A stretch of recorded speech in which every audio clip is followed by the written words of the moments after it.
ካጣሁሽማ እሞታለሁ ያልኩሽ የድሮ ፍቅረኛዬ አልሞትኩም እኮ አለሁ።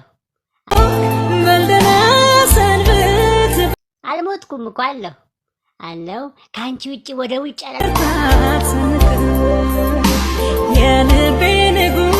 ውጭ ወደ ውጭ አላልኩሽም ነበር? ውጭ ነኝ አሁን። ካጣሁሽማ እሞታለሁ ያልኩሽ የድሮ ፍቅረኛዬ ከአንቺ ውጭ ወደ ውጭ አላልኩሽም ነበር? ውጭ ነኝ አሁን።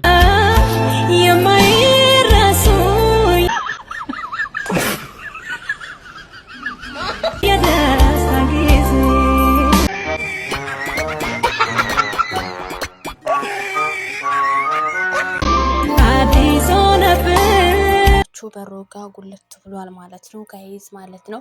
እንግዲህ እያለቃቀሰኝ ምን ነበር የሚለው ዘፈኑ ማለት ነው። አዲስ ሆነብኝ መለየት የሚል ዘፈን ነውና እንደው ውሃ በላት ጥቁር በጥቁር ሆነ ሀዘንተኛ ሆና ነው የመጣዩ ጋይዝ። እንዴ ምን ነው ሰው ሞተባት እንዴ ወይስ ሞተች? እና አዲስ ሆነብኝ ፍቅር ሀገረሸብኝ ብላ መጣች። ሀዘን መታለች እላችኋለሁ። እኔስ ምን ብዬ ነበር ጋይዝ። እንግዲህ ዛሬ ጥቁር በጥቁር ለብሳ ትመጣለች። እንዲሁም ደግሞ ገመድ ፈልጋለው ማለት ነው፣ እየፈለገች ነው ምናምን እና ሀዘንተኛ ናት በጣም። አብርሽ ደግሞ በጣም ተልከሰከስ ያለውን ብነግራችሁ ጋይስ ኮሜንት ላይ ያስቀምጥላችኋለሁ ማለት ነው። ኧረ እኔ ከላይ ለጥፍላችኋለሁ ያለውን። እንዴ ይባላል እንዴ? አይዞሽ እኔ ያለሁልሽ፣ አይክፋሽ የኔ ወድ ይባላል አይባልም? ነውር ነው ሲጀመር ደግሞ ማለት ነው። ምን አልከሰከስ ደግሞ ጋይዝ ማለት ነው። እሷ ቤት ሲኮሙት ማለት ነው የሚያለቅስ ሞጅ ነው የሚያደርገው፣ የሆነ የሚያለቅስ አሸንጓሊቶች ምናምን ማለት ነው። እና ውድ ቤተሰቦች እንግዲህ መልከስከስ ስራ ነው። ተው አብርሃም ተው፣ እውነቴን ነው ተው። እሺ ወደ ራስ ተመለስ። ለምን መሰለህ እንግዲህ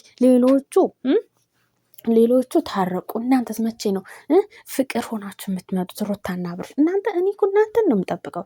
እውነቴን ነው እንደ በጣም ነው የሚያስጠላ፣ በጣም ነው የሚደብረው። እና ውድ ቤተሰቦች እባካችሁ ምከሩት፣ አብሶ ለአበጋዝ ለአብርሽ ማለት ነው። እውነቴን ነው። እና እኔ ክፋት የለኝም ከአብርሽ ማለት ነው፣ ግን ስራው ነው። አሁን ይቺ አዲስ ሆነብኝ ፍቅሬ ማሬ ውለላይ ብትል ሀዘንተኛ ጥቁር ልብስ ለብሳ ብትመጣ መስሚያም የለኝም። አላዝንም፣ እኔ አላዝንም በፍጹም ማለት ነው። ለዚች እውነት አላዝንም። ተጎታሌ ብዬ አይዞሽ ልላት አልልም። ምን እንዴ ባለትዳር ላይ እኮ ነው ፊት ያላችሁ። አይደብርም እንዴ? ሼም ነው ሀቂቃ ማለት ነው። እና ለምን ገደል አትገቢም? ለምን አትታነቂ? ምን አገባኝ? ሩታዬ ሰላም ትሆንልኝ እንጂ አይደለ እንዴ ጋይዝ? እኔ ይሄን የምፈልግ